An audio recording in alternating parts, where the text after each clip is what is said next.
Hello to all of you. आज हमारा जो टॉपिक है वो है अगला डेरिवेशन और हमें कैपेसिटेंस निकालना है। अभी हम जस्ट पिछले वाले वीडियो में हमने दो पैरेलल प्लेट कैपेसिटर के का जो कैपेसिटेंस होता है वो डिराइव किया था और यहाँ पास हम डिराइव करेंगे capacitance of parallel plate capacitor when dielectric medium. जब दो पैरेलल प्लेट कैपेसिटर के बीच में पार्शियली डाइलेक्ट्रिक मीडियम रख दिया जाए तो उस केस में प्लेट ऑफ कैपेसिटर कितना होता है, इसका डेरिवेशन लगाना है। चलिए तो सबसे पहले हम डायग्राम बनाते हैं। हम क्या करेंगे, हम दो पैरेलल प्लेट कैपेसिटर ले लेते हैं। ध्यान से समझिएगा, ठीक है। दो हम क्या ले लेंगे, पैरेलल प्लेट कैपेसिटर ले लेते हैं। ले लीजिए सर। ये मान लीजिए पहली वाली पैरेलल प्लेट कैपेसिटर है एम और दूसरे वाली का नाम है एन, ठीक है। अब आप इसको पॉजिटिव चार्ज दे रहे हैं। क्या दे रहे हैं, पॉजिटिव चार्ज दे दीजिए। किसी भी बैटरी टर्मिनल से करंट करके आप इसे पॉजिटिव चार्ज दे रहे हैं, ठीक है। तो आप पॉजिटिव चार्ज देंगे तो ये चार्ज इस पर डिस्ट्रीब्यूट होगा और इंडक्शन मेथड से इसमें माइनस चार्ज आएगा और फार वाले फर्दर सरफेस से पॉजिटिव चार्ज आएगा। लेकिन ये किससे कनेक्ट है, ये अर्थ से कनेक्ट है। तो सारा का सारा पॉजिटिव चार्ज कहाँ हो जाएगा, अर्थ में। अब इनके बीच आप एक डाइलेक्ट्रिक रखेंगे, डाइलेक्ट्रिक मीडियम रख देंगे, ठीक है। आप इनके बीच एक डाइलेक्ट्रिक मीडियम रख दीजिए। ये आपका डाइलेक्ट्रिक मीडियम है, ठीक है। चलिए ये डाइलेक्ट्रिक मीडियम है। दोनों प्लेट के बीच की दूरी जो है, दोनों प्लेट के बीच की दूरी है उसे मान लीजिए डी, ठीक है। और ये जो आपने डाइलेक्ट्रिक्स रखा है इसकी थिकनेस मान लीजिए टी। क्या मान लिया आपने, टी, ओके। अब देखिएगा, तो सबसे पहले आप इंट्रो बताएंगे कि sir let M and N are parallel plate capacitor and the distance between the two plate is D. इनके बीच का जो डिस्टेंस है वो डी है। एंड देखिए एम और एन क्या है, parallel plate capacitor, parallel plate capacitor है। इन दोनों के बीच की दूरी कितनी है, डी है। And the area of plate, the surface area of plate is a, हमने मारा कि जो प्लेट है इनका सरफेस ऑफ एरिया कितना है, ए। और इनके बीच में जो डाइलेक्ट्रिक कांस्टेंट रखा गया है, क्या रखा गया है, डाइलेक्ट्रिक कांस्टेंट रखा गया है। वो मतलब उसको उसकी थिकनेस कितनी मान लिया हमने, टी मान लिया। ध्यान समझिएगा कि sir let two parallel plate capacitor M and N and the distance between the parallel plate capacitor is D and the A is the area of surface area of plate and the dielectric slab between the two plate, a dielectric slab of thickness T is kept। इन दोनों के बीच में dielectric ये वाला ये रखा गया है, dielectric constant रखा गया है। तो इनके बीच में खाली जगह कितनी है, देखिए पूरा जो डिस्टेंस है वो कितना है, डी। और यहाँ पे आपने एक डाइलेक्ट्रिक कांस्टेंट रख दिया, ये कितना है, टी। तो ये वाली जगह बच रही, ये वाली जगह बच रही, यानी डी माइनस टी। और डी माइनस टी पे ही क्या प्रेजेंट है, एयर प्रेजेंट है। क्या प्रेजेंट है, एयर। मतलब जो टी हिस्सा भरा हुआ है, बाकी तो बचा हुआ है ना D minus T part. D minus T part भरा मतलब खाली हुआ है, बचा हुआ है। वहीं पे क्या फिल है, वहीं पे फिल है एयर। जो हिस्सा डाइलेक्ट्रिक से बचा हुआ है वहाँ पे क्या फिल है, एयर फिल है सर। इतना हो गया।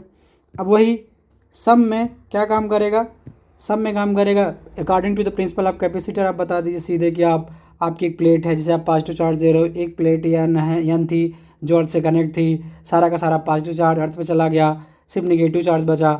एन इज अर्थेड, एन क्या थी, प्लेट। जो आपकी प्लेट एन थी, N is earthed, N earthed है।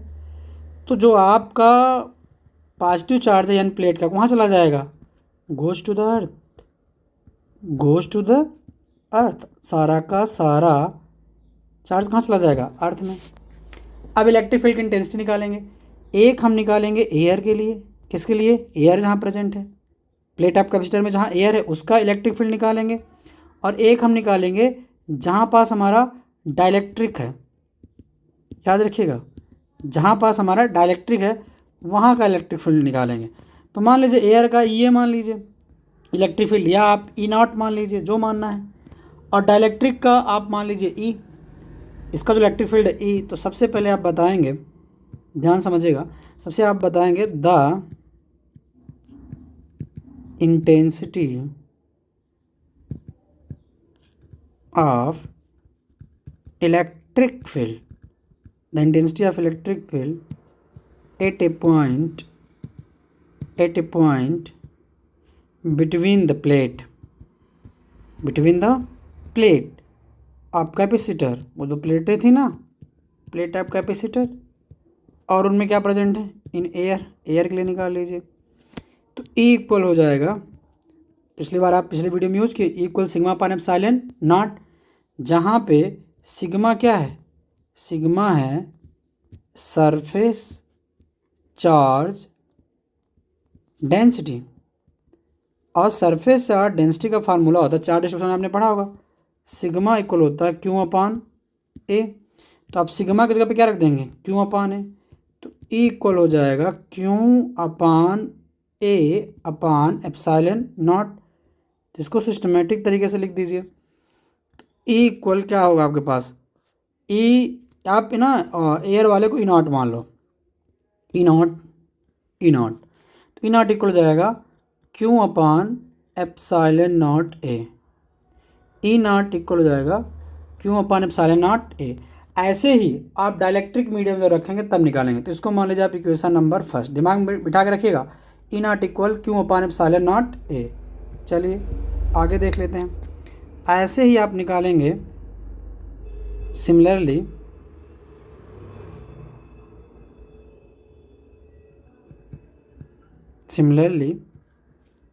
the intensity of electric field, the intensity of electric field, ठीक है, electric field at A point in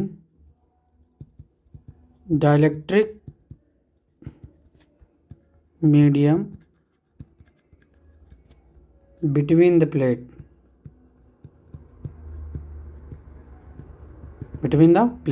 तो इसका भी सर क्या हो जाएगा, इसका हो जाएगा E equal sigma upon epsilon not, क्योंकि डाइलेक्ट्रिक कांस्टेंट है तो डायरेक्ट ई से डाइलेक्ट्रिक कैसे रिलेट करता है, इन्वर्सली। ई इक्वल हो जाएगा सिग्मा अपान के एप्सिलॉन नॉट, इसलिए नीचे आ रहा है। अब हम सब जानते हैं सिग्मा इक्वल फार्मूला क्या होता है, क्यू अपान ए। तो ई इक्वल हो जाएगा क्यू अपान के एप्सिलॉन नॉट ए। सीधे वैल्यू पुट कर दो, सिग्मा के जब आपने क्या रख दिया, क्यू अपान ए, तो ऐसा बन गया। इसको मान लीजिए आप इक्वेशन नंबर सेकंड, आपको ई की वैल्यू पता चल गई है, और ई नॉट जिसको आपने इक्वेशन नंबर फर्स्ट माना था वो वैल्यू कितनी थी, Q upon epsilon naught A, ये वैल्यू थी। ठीक है, अब आप पोटेंशियल निकालेंगे। क्या निकालेंगे, पोटेंशियल। तो लिखेंगे पोटेंशियल डिफरेंस बिटवीन प्लेट, एक प्लेट क्या थी एम, एक प्लेट क्या थी एन। अब ध्यान से डायग्राम समझिएगा, ये तो प्लेट थी, यहाँ पे जो थिकनेस थी कितनी थी टी डाइलेक्ट्रिक की, और टोटल डिस्टेंस कितना था डी, और ये जो एयर प्रेजेंट है ये जगह कितनी थी डी माइनस टी थी। तो हम एक फार्मूला जानते हैं, ध्यान समझिएगा, एक फार्मूला होता है E equal V upon D. तो V इक्वल फार्मूला हो जाएगा ई डी। तो हम दोनों का निकालेंगे, एक जहाँ पे डाइलेक्ट्रिक प्रेजेंट है और जहाँ पे एयर प्रेजेंट है। तो V इक्वल क्या होता है ई डी, तो एक हो जाएगा V इक्वल, यहाँ पे अगर निकालना चाहे तो हो जाएगा ई नॉट हो गया। अब डिस्टेंस कितना है, मतलब डिस्टेंस कितना हो जाएगा यहाँ पे D minus T. E not electric field वहाँ का है जहाँ पे एयर प्रेजेंट है, प्लस अब आप इसका निकालेंगे इस बार डाइलेक्ट्रिक कांस्टेंट का, तो इसकी डिस्टेंस कितनी है टी, थिकनेस कितनी है टी, तो हो जाएगा ई टी। अब आप ई नॉट की वैल्यू जानते हैं, ई की वैल्यू जानते हैं, दोनों की वैल्यू जानते हैं, इक्वेशन फर्स्ट एंड सेकंड से आपको दोनों की वैल्यू पता है। तो इसकी वैल्यू कितनी है, भी इक्वल हो जाएगा Q upon epsilon naught A T minus T, plus E की वैल्यू कितनी है, क्यू अपान, ये डायलेक्ट्रिक वाला इलेक्ट्रिक फील्ड था, Q upon K E epsilon naught A, epsilon naught A, और यहाँ पे क्या बचा है टी, तो ये हो गया टी। इन दोनों से Q upon epsilon naught A common है, Q upon epsilon naught A common है। तो चलिए अगले लाइन में हम एक कॉमन ले लेते हैं, तो कॉमन लेंगे तो कुछ इस तरीके से बचेगा, Q upon epsilon naught A common ले लिए, तो अंदर बच जाएगा आपका डी माइनस टी, बचा डी माइनस टी प्लस, ये वाला ब्रैकेट रहना दीजिए, कोई ज़रूरत नहीं है इसकी।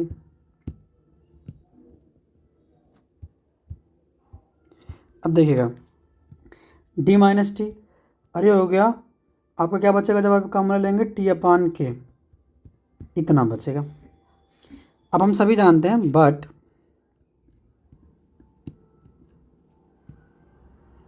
सी इक्वल फार्मूला होता है क्यू अपान भी, और ये वैल्यू किसकी है, भी की, तो आप पुट कर दीजिए क्यू अपान, वैल्यू पुट करिए, तो Q upon epsilon naught A, ये हो जाएगा D minus T plus T upon K, ये हो गया। क्यों से क्यों क्या हो जाएगा कैंसिल, ये नीचे वाला कहाँ चला जाएगा ऊपर, तो आपके पास क्या बचेगा, सी इक्वल बचेगा epsilon naught A upon D minus T plus T upon K, ये वैल्यू बचेगी। अब देखिएगा इतना ध्यान समझ लीजिए, इसके बाद आप क्या करेंगे, आप ये लाइन फिर से लिख लीजिए, C equal epsilon naught A upon D minus T, ठीक है, प्लस टी अपान के, माइनस टी यहाँ पे हम कॉमन ले लेते हैं, चलिए कॉमन ले लेते हैं, एप्सिलॉन नॉट ए, अगर आप डी माइनस टी कॉमन ले लेंगे तो देखिए बहुत सारे बच्चे देखते हैं यहाँ पे थोड़ा मिस्टेक उनसे हो जाती है, अगर आप माइनस टी कॉमन ले रहे हैं तो मतलब इसका मतलब है T upon T, minus T common ले रहे हैं, याद रखिएगा, तो यहाँ पे माइनस ऑलरेडी, तो माइनस क्या हो जाएगा plus T upon T plus, यहाँ पे आपका क्या था टी अपॉन, तो ये हो जाएगा आपका टी कॉमन लिया है तो टी अपॉन टी के, टी अपॉन टी के, अब ये टी से टी कैंसिल हो जाएगा तो वन आएगा, और एक टी से टी कैंसिल कितना हो जाएगा वन अपॉन के, और माइनस प्लस माइनस हो जाएगा यहाँ पास, तो हो जाएगा डी माइनस टी, अंदर क्या बचेगा वन माइनस, यहाँ पे क्या बचा है वन माइनस वन अपॉन के। यही होता है जब किसी भी पैरेलल प्लेट कैपेसिटर पे डाइलेक्ट्रिक कांस्टेंट रख दोगे, उसका एक्सप्रेशन है, this is the required expression. ठीक है, चलो इसको एक बार सिंपल वे बता देते हैं, आप कुछ मत करिए, देखिएगा ध्यान से, सीखिएगा कैसे लगाएंगे। ये डाइलेक्ट्रिक प्लेट है आपकी, मतलब आपकी ये प्लेट है, तो इनके बीच में एक डाइलेक्ट्रिक रख दिया गया है, ये डिस्टेंस इस चार्ज दिया जा रहा है, ये अर्थ से कनेक्ट है, आप इसको प्लस चार्ज दे रहे हो, यहाँ पे माइनस चार्ज डिस्ट्रीब्यूट हो रहा है, इन दोनों के बीच का डिस्टेंस कितना है डी डिस्टेंस है। तो आप कुछ नहीं करना है, आप एक बार इलेक्ट्रिक फील्ड एयर के लिए निकालिए, किसके लिए निकालिए एयर के लिए ई नॉट, और एक बार आप इलेक्ट्रिक फील्ड निकालिए डाइलेक्ट्रिक्स के लिए, ई हो गया। इन दोनों की वैल्यू निकालेंगे आप, फिर आप पोटेंशियल निकालेंगे, क्या निकालेंगे पोटेंशियल निकालेंगे। पोटेंशियल के बाद आप कैपेसिटेंस का फॉर्मूला जानते हैं, सी इक्वल क्यू अपान भी, और भी की जो भी वैल्यू मिलेगी यहाँ पुट कर देंगे, सिंप्लीफाई करेंगे, और सिंप्लीफाई कैसे किया जाएगा आपको बता दिया गया। तो आप इतने स्टेप याद रखिए, ई नॉट ये इलेक्ट्रिक फील्ड है जहाँ पे एयर प्रेजेंट है, ई इलेक्ट्रिक फील्ड डाइलेक्ट्रिक के लिए है ना, डाइलेक्ट्रिक मीडियम के लिए बिटवीन द प्लेट। फिर आप पोटेंशियल निकालेंगे, पोटेंशियल का फार्मूला इस कॉन्सेप्ट से निकालेंगे, ई इक्वल भी अपान डी, तो भी इक्वल क्या हो जाएगा ई डी, इस कॉन्सेप्ट से निकालेंगे और आपका आ जाएगा।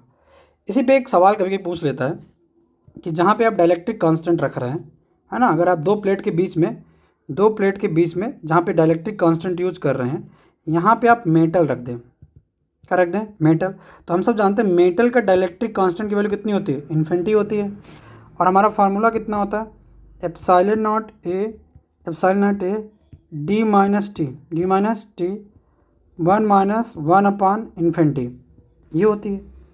तो अब इन्फिनिटी क्यों सर, वन अपान क्या होती है, और के की वैल्यू कितनी है इन्फिनिटी, तो वहाँ पे इन्फिनिटी रख दिया, और वन अपान इन्फिनिटी वैल्यू कितनी होती है जीरो, तो वन माइनस जीरो, तो ये पूरा टर्म क्या हो जाएगा वन आएगा, और वन से किसी का भी इंटू करेंगे तो फार्मूला कुछ इस तरीके से बन जाएगा epsilon naught A upon D minus T, और ये तब यूज करेंगे जब दोनों प्लेट के बीच में कोई भी मेटालिक डाइलेक्ट्रिक रखा जाए, है ना, मेटालिक सीट रखिए आप, उस केस में हम ये फार्मूला यूज़ करेंगे। ये था। तो ऐसे ही देखते रहिए, सीखते रहिए। Thanks for watching. और इस पे बेस्ड न्यूमेरिकल्स, जितने सारे कैपेसिटर बेस्ड न्यूमेरिकल्स है, कॉम्बिनेशंस पढ़ने के बाद हम एक साथ बना देंगे, तो आप देख लीजिएगा। आपके बोर्ड एग्जाम के लिए बहुत ही हेल्पफुल है ये। तो ये डेरिवेशन सबसे बनना चाहिए, कैसे आता है, कैसे कर रहे हैं, सारी चीज़ें।